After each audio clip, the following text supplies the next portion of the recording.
Welcome back दोस्तों। आज मैं आपके सामने रिसेंटली तेलुगु लैंग्वेज में रिलीज हुई एक बहुत ही डिफरेंट काइंड ऑफ मूवी को लेकर आया हूँ। इसका नाम है राव बहादुर, जिसमें सत्यदेव लीडिंग रोल पर है। एक्चुअली ये मूवी हर ऑडियंस के लिए बिल्कुल भी नहीं है। डायरेक्टर ने इस मूवी की कहानी को बहुत ही क्रिएटिव वे से प्रेजेंट किया है, दैट इज सच में काबिले तारीफ। मूवी देखते समय हमको ऐसा लगता है कि हम कोई स्टेज पर ड्रामा देख रहे हैं। सच में ऐसे मूवीज बहुत ही कम बनती है। आप लोग वीडियो को पूरा देखना जरूर। तो अब चलिए फटाफट से वीडियो को स्टार्ट कर लेते हैं। उससे पहले लुटा दो प्यार, फॉलो ऑन इंस्टाग्राम। कहानी की शुरुआत में ही एक बहुत बड़ी हवेली में काफी सारे लोगों के फोटोग्राफ्स को दिखाया जाता है। मतलब वो सारे लोग पहले राजा महाराजा थे, उसके बाद जमींदार। बहुत ही बड़ी फैमिली ट्री होती है इनकी। इन्हीं फोटोज में 10 या 12 साल के बच्चे की फोटो भी होती है। सडनली वो बच्चा अपनी फोटो से बाहर आकर हवेली से भागने लगता है। उसी वक्त एक बड़ा वाला बैल उस बच्चे को फॉलो करने लगता है। जब वो बच्चा उस हवेली से बाहर चला जाता है तो वो बड़ी वाली बैल उस बच्चे को पकड़कर खिसेटते हुए दोबारा इस हवेली के अंदर लेकर आती है। वो बच्चा जहाँ से निकला होता है दोबारा वहीं पर चला जाता है, वही फोटो के अंदर। उसके बाद उस बच्चे की जहाँ पर कब्र होती है, उस कब्र के अंदर से एक छोटा सा कीड़ा बाहर निकलता है और वो कीड़ा उड़ते उड़ते हवेली के अंदर आकर रामप्पा नाम के एक बंदे के सर के अंदर घुस जाता है। सर के अंदर घुसते ही ये रामप्पा जोर से चिल्लाते हुए अपनी नींद से जाग जाता है। तभी रामप्पा ये भी देखता है कि इसका सारा कमरा गोल गोल घूम रहा है। रामप्पा बहुत ही मुश्किल से दरवाजे के पास जाता है हेल्प मांगने के लिए। असल बात यह है कि कमरा नहीं बल्कि इसका सर घूम रहा होता है। सुबह होने के बाद अच्चम्मा नाम की एक औरत गुड मॉर्निंग अप्पा कहकर रामप्पा के कमरे पर आती है। वो रामप्पा अपने कमरे में बेहोश पड़ा होता है और उसी तरह से सुसु भी कर चुका होता है। ये देखकर अच्चम्मा शॉक में रह जाती है। ये अच्चम्मा इसी हवेली में काम करने वाली बंदी होती है। दूसरे सीन में नारायणा आचार्य नाम के एक डॉक्टर को दिखाया जाता है, शॉर्टकट में आचार्य। वो अच्चम्मा फटाफट से इस आचार्य को कॉल करके फटाफट से हवेली पर आने के लिए कहती है। यह आचार्य उस रामप्पा का बेस्ट फ्रेंड होता है। इसी दरमियान में रामप्पा के बारे में कुछ बातें पता चलती है। दूसरे डॉक्टर ने आचार्य से ये कहा था कि रामप्पा को लिवर कैंसर है, ज्यादा से ज्यादा वो 3 महीनों तक ही जिंदा रह सकता है। लेकिन शॉकिंगली रामप्पा कुछ ज्यादा ही अपनी जिंदगी जी रहा होता है। रामप्पा कैंसर होने के बावजूद भी काफी सारी दारू पीते रहता है। दारू पीने की भी एक वजह होती है और वो है इसका पागलपन। मतलब एक साइकियाट्रिस्ट डॉक्टर ने आचार्य से कहा था कि रामप्पा को एक साइकोलॉजिकल डिसऑर्डर है। उसी डिसऑर्डर को मिटाने के लिए रामप्पा दारू पी रहा है। दारू पीने की वजह से लिवर कैंसर हुआ, लेकिन अभी भी रामप्पा जिंदा है। जब भी रामप्पा की तबीयत बिगड़ जाती, आचार्य फटाफट से रामप्पा के पास आता है चेकअप वगैरह करने के लिए। वो आचार्य रामप्पा के कमरे के पास आते समय उसी कमरे के बगल में एक और कमरा होता है। अच्चम्मा से पूछने लगता है कि उस कमरे का क्या हुआ। अच्चम्मा कहने लगती है कुछ भी नहीं हुआ डॉक्टर साहब, वही का वही है। इस तरफ कमरे में रामप्पा पांडवों से बात करते रहता है। मतलब महाभारत में पांडव और कौरवों के बीच जो लड़ाई हुई थी उसके बारे में रामप्पा इन लोगों से डिस्कस करते रहता है। ऑफ कोर्स इस कमरे में इसके अलावा कोई भी नहीं होता, लेकिन वो सारे लोग सिर्फ इसे ही नजर आते रहते हैं। तभी वो आचार्य रामप्पा के पास आता है। रामप्पा पूछने लगता है कि सारी दीवार घूम रही है तो तुम अंदर कैसे आए बे? आचार्य कहने लगता है कि मैं तो दीवार कूद कर आया। तुम बताओ इन पांडवों से क्या बातचीत कर रहे हो? रामप्पा पूछने लगता है कि पांडव, मेरे पास पांडव आए थे, कहाँ गए वो सारे लोग? मुझे उन सारे लोगों से कुछ सवालात पूछने हैं, कहाँ गए? आचार्य कहने लगता है कि तुम्हें देखकर वो लोग डरकर भाग गए। रामप्पा के कमरे में काफी सारे कद्दू और उनके बेलें होते हैं। मतलब हवेली के बाहर जो कद्दू का पेड़ होता है उसके सारे बेल रामप्पा के कमरे पर आ चुके होते हैं, लेकिन रामप्पा किसी भी कद्दू को क्लीन नहीं करवाता। आचार्य इसके बारे में पूछने पर रामप्पा कहने लगता है कि इन कद्दुओं को मत निकालो। मैंने सोचा कि मेरा दूसरा बेटा कद्दू जैसा हेल्थी पैदा होगा। वो तो ढंग से पैदा नहीं हुआ, लेकिन कद्दू मेरे कमरे में रहने दो। इन दोनों के बीच जो कन्वर्सेशन चलती है ना, वो एक ही शॉट में चलता है, विदाउट एनी कट। खैर आचार्य रामप्पा से कहने लगता है कि रामप्पा तुमको एक बार मेरे साथ डॉक्टर के पास आना है। रामप्पा कहने लगता है अरे तुम ही तो डॉक्टर हो।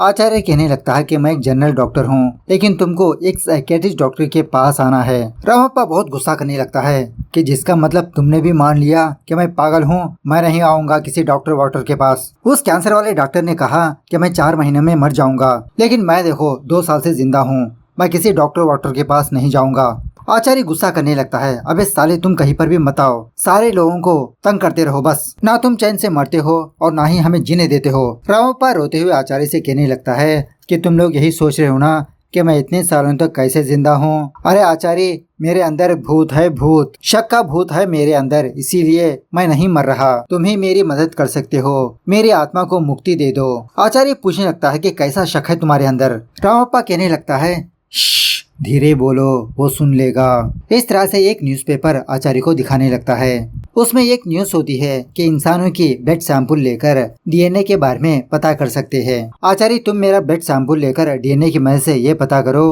क्या कुसुमा मेरा बच्चा है या नहीं। मैं तुम्हें अभी के अभी अपना खून देता हूँ। इस तरह से अपना हाथ को काटने लगता है अपने दांतों से। आचार्य रामप्पा को रोकते हुए कहने लगता है, अरे रामप्पा, इसके लिए तुम्हारे अकेले का खून काफी नहीं है, कुसुमा का भी खून चाहिए। कुसुमा मरे हुए 8 साल हो चुके हैं, तुम खून कहाँ से लाओगे। रामप्पा कहने लगता है कि आचार्य, तुमने मुझसे वादा किया कि मेरी आखिरी ख्वाहिश पूरी करोगे, खून के अलावा कुछ और नहीं चलेगा। आचार्य कहने लगता है कि मरे हुए बंदे की कोई ना कोई चीज जरूरी है, और उसी तरह ये डीएनए वाली चीज एक नई साइंस है, मुझे ज्यादा इसके बारे में नहीं पता। उसके बाद वो आचार्य रामप्पा के कमरे से बाहर आकर, जो बंद हुआ कमरा होता है ना, वहाँ पर जाकर एक छोटा सा दरवाजा ओपन करके पूछने लगता है कि तुम अंदर कैसी हो। रामप्पा को अब तुम्हारी जरूरत है, लेकिन अंदर से कोई भी आवाज नहीं देता। दरवाजा बंद हो जाता है। उसके बाद ये आचार्य रामप्पा के बड़े बेटे लवणा के पास जाता है। मतलब रामप्पा के 2 बेटे होते हैं, लवणा और कुसुमा। कुसुमा ऑलरेडी मर चुका होता है। इस लवणा को हवेली पर रहना बिल्कुल भी पसंद नहीं होता। ये किसी दूसरी जगह पर जाकर अपना बिजनेस स्टार्ट करना चाहता है, लेकिन अपने फादर की वजह से ही यहाँ पर रुका है।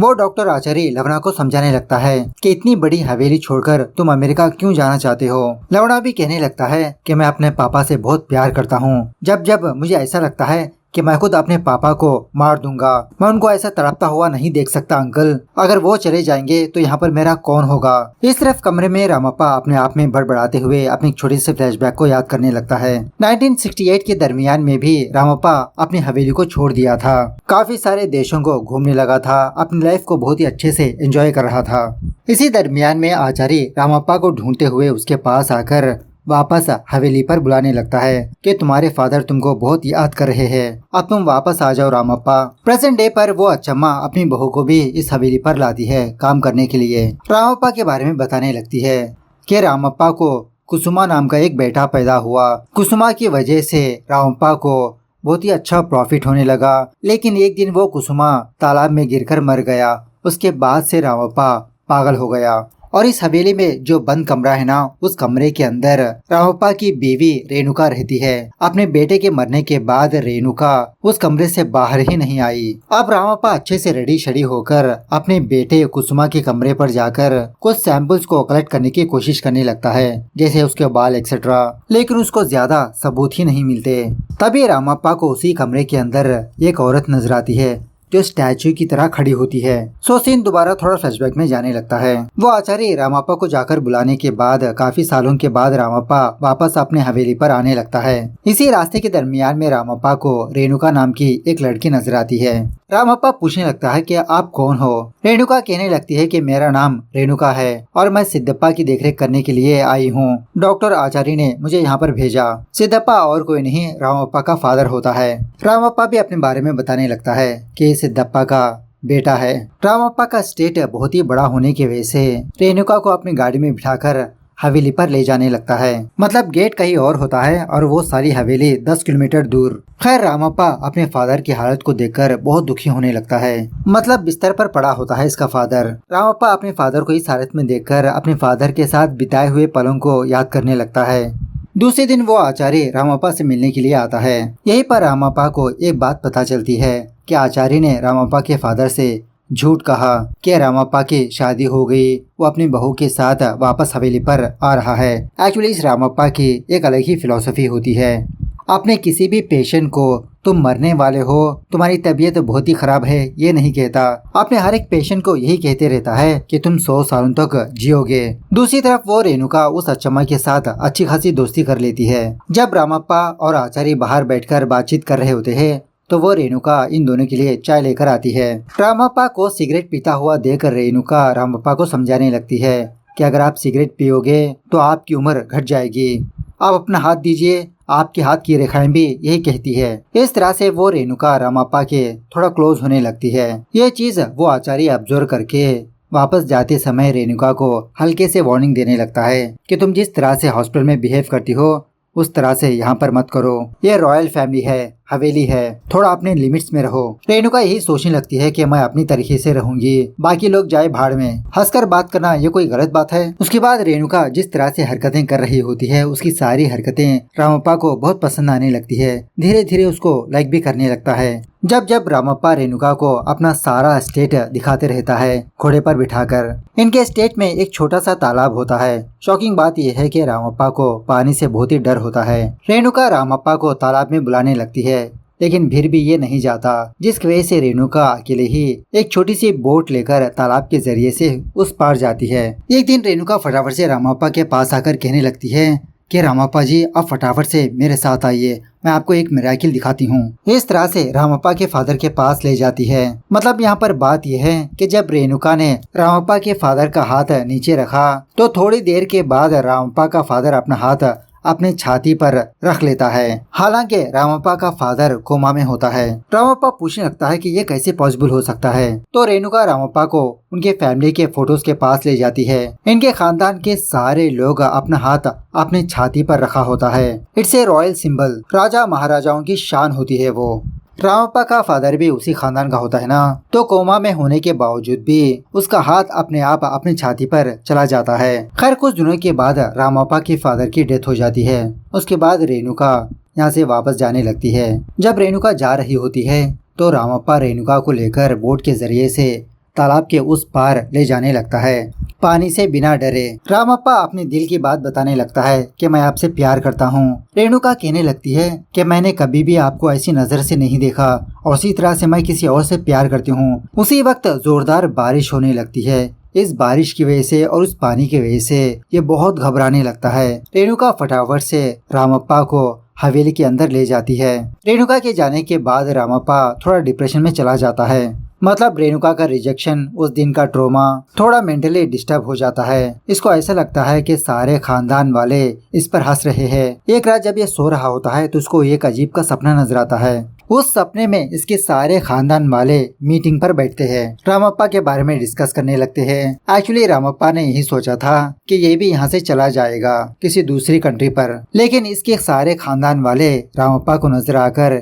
इसको यही बात कहने लगते हैं कि ये सारी हवेली तुम्हारी है, तुम अपने घर को छोड़कर कहाँ पर जाओगे? तुम एक राजा के बेटे हो, महाराजा के बेटे, जमींदार के बेटे, तुम भी एक जमींदार हो, ऐसे ही अपनी जिंदगी गुजारो। इसके सारे खानदान वाले रामप्पा को एक राजा की तरह तैयार करते हैं। हालांकि ये खुद रेडी होता है, लेकिन ये सब कुछ इसका एक इमेजिनेशन होता है। इसी हालत में उस आचार्य के पास जाता है, उसके क्लिनिक। आचार्य से कहने लगता है कि तुम फटाफट से रेणुका को बुलाओ। आचार्य कहने लगता है कि वो तो यहाँ पर नहीं है, उसने यहाँ पर काम करना बंद कर दिया। रामप्पा कहने लगता है कि वो जहाँ पर भी है उसे बुलाओ, मैं उसके साथ शादी करना चाहता हूँ। आचार्य पूछने लगता है रेणुका के साथ शादी? अरे वो तो एक नर्स है, तुम्हारी हैसियत क्या है, उसकी हैसियत क्या है? रामप्पा कहने लगता है कि हैसियत मर्दों के लिए ही है, हम जैसे राजा महाराजाओं के लिए, लड़कियों के लिए लड़की होना काफी है, बुलाओ तुम फटाफट से। सीन प्रेजेंट डे पर शिफ्ट होता है। मतलब वो रामप्पा कुसुमा के कमरे में इसी रेणुका को देखकर अपना फ्लैशबैक याद किया होता है। रामप्पा यही समझने लगता है कि ये जो रेणुका खड़ी है ये इसका वहम है, लेकिन असल बात यह है कि सच में रेणुका अपने बेटे कुसुमा के कमरे में आई होती है। कुछ दिनों के बाद वो अच्चमा दोबारा आचार्य को हवेली पर बुलाती है, क्योंकि 2 दिन पहले उस रामप्पा ने दोबारा कुछ कांड किया होता है। जब आचार्य रामप्पा के पास आता है तो उस वक्त रामप्पा किसी फ्रीडम फाइटर के साथ बातचीत करते रहता है। आचार्य को देखकर कहने लगता है, अरे आचार्य तुम कब आए? आचार्य कहने लगता है, अरे मैं बस अभी आया, लगता है तुम जरूरी मीटिंग पर हो। ये पागल साला रामप्पा आचार्य से उस फ्रीडम फाइटर से मिलवाने लगता है। जब आचार्य उस तरफ पलटकर बात कर रहा होता है, उल्टा ये साला रामप्पा पूछने लगता है कि तुम किससे बात कर रहे हो? और वैसे अच्छा हुआ आचार्य तुम यहाँ पर आ गए, मैं तुमको एक बात बताना चाहता हूँ। तुमने कहा था ना कि डीएनए टेस्ट के लिए मरे हुए बंदे की कोई चीज चाहिए, तो मैंने कुछ चीजें दी है। इस तरह से वो चीजें दिखाने लगता है। आचार्य उन चीजों को देखकर शॉक में रह जाता है। सीन थोड़ा सा फ्लैशबैक में जाने लगता है। मतलब इन 2 दिनों में रामप्पा के साथ क्या हुआ वो आचार्य को बताने लगता है। एक रात जब रामप्पा सो रहा होता है तो इसका छोटा बेटा कुसुमा फोटो से निकलकर इसके सामने आता है। कुसुमा को देखकर रामप्पा बहुत डर जाता है और इसी तरह से ऑलरेडी इसका कमरा गोल गोल घूमते ही रहता है। रामप्पा पूछने लगता है कि कुसुमा अब क्यों तुम मेरे सामने आए हो? कुसुमा कहने लगता है, अरे पापा, मुझसे तुम्हारा दुख देखा नहीं जाता। मुझे पता है कि तुमको मेरे शरीर का कुछ हिस्सा चाहिए, उसी की मदद करने के लिए मैं तुम्हारे पास आया हूँ। रामप्पा कहने लगता है, हाँ कुसुमा, मुझे तुम्हारे शरीर का कुछ हिस्सा चाहिए। मैंने तुम्हारे कमरे में बहुत तलाश किया लेकिन मुझे कुछ भी नहीं मिला। अगर तुम मेरी मदद करोगे तो मैं तुम्हारी कब्र संगमरमर के पत्थरों से बनवाऊंगा। कुसुमा भी बहुत खुश होकर उस रामप्पा को कुछ आइडियाज देने लगता है। एक्चुअली यहाँ पर एक और बात यह है कि रामप्पा का यही मानना होता है कि कुसुमा इसका बेटा नहीं। दूसरे दिन रामप्पा रोते हुए अपने बड़े बेटे लवणा के पास आकर कहने लगता है कि कल रात कुसुमा मेरे सपने में आया था।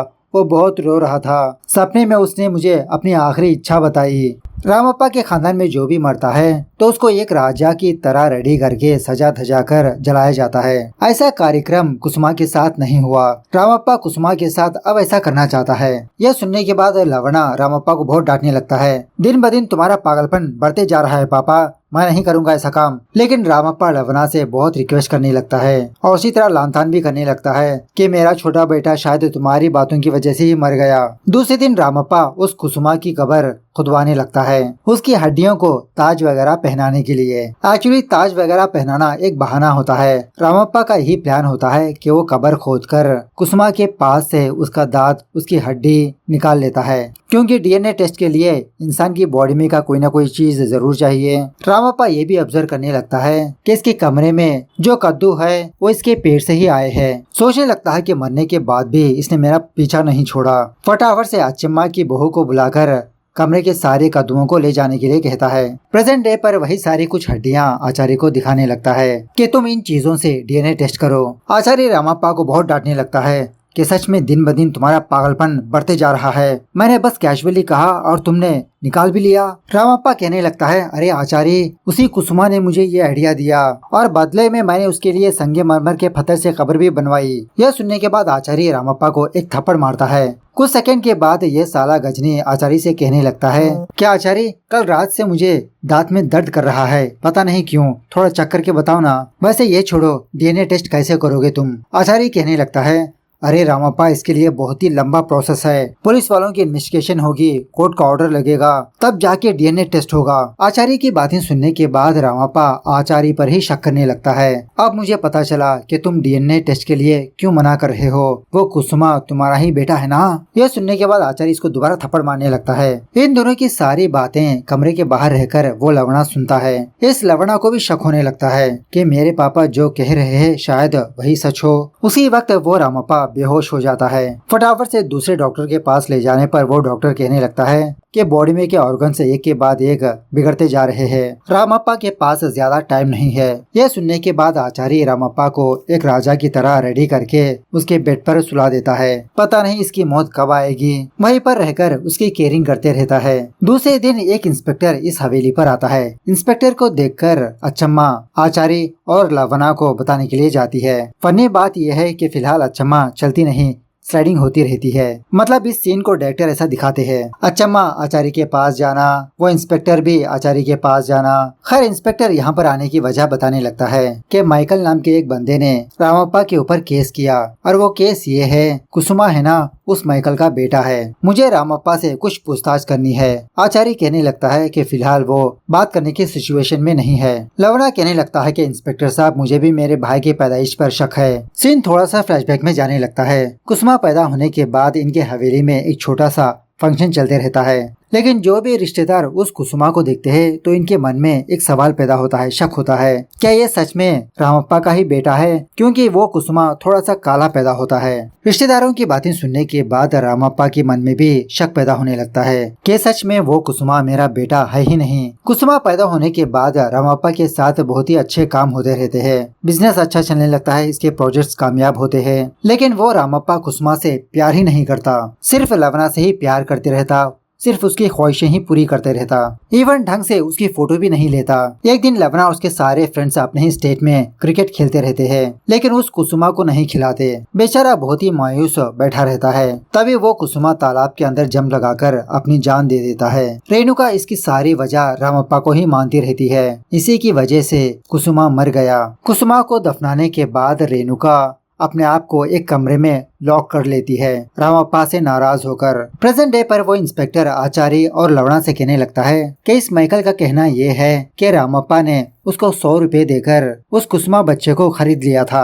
लवणा कहने लगता है कि इंस्पेक्टर साहब, अगर ऐसा होता तो मेरे पिताजी हर रोज मेरी माँ को क्यों तंग किया करते, क्यों मेरी माँ पर शक करते। वो माइकल झूठ बोल रहा है। इंस्पेक्टर उस बंदे माइकल को इन दोनों के पास लेकर आता है। ये थोड़ा काला होता है। इसे देखकर लवणा को शक होने लगता है कि जिसका मतलब शायद कुसुमा इसी बंदे का बेटा है। अब इसी बातों ही बातों में वो अच्चम्मा रामप्पा के कमरे पर जाती है। वहाँ पर कोई चीज देखकर चिल्लाते हुए लवणा को बुलाने लगती है। शॉकिंग बात यह है कि वो रामप्पा चेयर पर बैठकर दारू पीते रहता है। उल्टा आचार्य और लवणा से पूछने लगता है कि 3 दिन से तुम दोनों कहाँ पर गए। माइकल को देखकर इसके बारे में पूछने लगता है। वो इंस्पेक्टर रामप्पा को जो केस है वो बताने लगता है और उसी तरह से हल्के से धमकी भी देने लगता है कि रामप्पा जी, अगर आपने मान लिया कि आपने कुसुमा को माइकल से खरीदा तो कुसुमा को मारने के केस में आप जेल जाओगे। अगर माइकल का केस झूठा निकला तो हम इसके ऊपर इंक्वायरी करेंगे। यह सुनने के बाद रामप्पा इंस्पेक्टर से कहने लगता है कि वो कुसुमा मेरा ही बेटा है, मैंने इस माइकल से खरीदा नहीं। रामप्पा उस इंस्पेक्टर को कुसुमा के दांत और हड्डियां भी देने लगता है। चाहे तो आप डीएनए टेस्ट भी कर लीजिए, वो कुसुमा मेरा ही बेटा है, मेरा।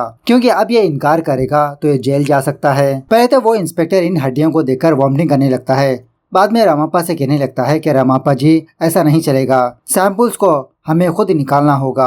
रामप्पा कहने लगता है आप कभी भी आ जाइए, वो रही खबर और मैंने वहाँ पर दरवाजा भी बना के रखा है। दूसरे दिन इंस्पेक्टर और कुछ फॉरेंसिक डॉक्टर्स यहाँ पर आते हैं। कब्र से उस कुसुमा के सैंपल्स हासिल करके कहने लगते हैं कि रिजल्ट आने में 2 हफ्ते लग जाएंगे। यह सुनने के बाद वो रामप्पा 2 हफ्तों तक सोता ही रहता है। 2 हफ्तों के बाद टिप टॉप से रेडी होकर कोर्ट में हाजिर होता है। यही पर सीन थोड़ा सा फ्लैशबैक में जाने लगता है। एक रात वो आचार्य उस इंस्पेक्टर को अपने पास बुलाकर कहने लगता है कि एक्चुअली माइकल को मैंने ही आपके पास भेजा क्योंकि रामप्पा मुझ पर ही शक कर रहा है। उसका शक दूर होने के लिए डीएनए टेस्ट जरूरी है, इसलिए मैंने ही माइकल के जरिए से झूठा केस बनवाया। प्रेजेंट डे पर जज डीएनए की रिपोर्ट सुनाने लगता है और रिजल्ट्स ये होते हैं कि कुसुमा रामप्पा का ही बेटा है, ना ही कि माइकल का। रामप्पा बहुत खुश होकर उन पेपर्स को अपने हाथ में लेकर देखते देखते ही मर जाता है। जब यह बात रेणुका को पता चलती है तो इतने सालों के बाद रेणुका उस कमरे से बाहर आती है। उसके बाद रामप्पा का अंतिम संस्कार का प्रोग्राम चलने लगता है और इनके कल्चर में ये होता है कि मरे हुए बंदे के कार में फैमिली वाले कुछ भी बोल सकते हैं। तो रामप्पा की बीवी रेणुका रामप्पा के पास आकर कार में ये बोलने लगती है कि मुझे माफ कर दीजिए, मैंने आपसे एक सच छुपाया, लवणा आपका बेटा नहीं है। उसके बाद वो आचार्य रामप्पा के पास आकर कहने लगता है कि रामप्पा, तुम अपने फादर के बेटे नहीं हो, मतलब ये रामप्पा राजाओं के खानदान का ही नहीं है। सीन थोड़ा सा फ्लैशबैक में जाने लगता है। रामप्पा का फादर मरने के बाद रेणुका वहाँ से वापस आ गए ना, तो उस वक्त रेणुका अपने बीएफ के जरिए से प्रेग्नेंट हो चुकी होती है, लेकिन इसका बीएफ इसको धोखा दे देता है। आचार्य रेणुका के पास आकर रामप्पा के बारे में बताने लगता है कि वो रामप्पा तुमसे शादी करना चाहता है। अब रेणुका के पास कोई भी ऑप्शन नहीं होता तो रामप्पा से शादी कर लेती है। अब रामप्पा के बारे में बात करें तो आचार्य का फादर रामप्पा के फादर के पास काम किया करता था। रामप्पा की माँ एक बच्चे को जन्म देने के बाद वो बच्चा मर गया, तो रामप्पा का फादर आचार्य के फादर से बोलकर एक बच्चे को गोद ले लिया और ये राज इन दोनों के अलावा किसी को भी पता नहीं होता। आचार्य के फादर ने बाद में आचार्य को ये सच बताया होता है। रामप्पा मरने के बाद उसके सर में जो कीड़ा घुसा होता है ना, वो निकल जाता है। मतलब यहाँ पर डॉक्टर ये बताना चाहते हैं कि इंसान के अंदर जब शक पैदा होता है तो मरते दम तक वो शक उसके अंदर ही दफन रहता है। इंसान के मरने के साथ ही उसका शक भी मर जाता है। तो मूवी कैसे लगी कमेंट करके बताना जरूर। मिलते हैं अगली वीडियो में, तब तक take care, bye bye, see you soon.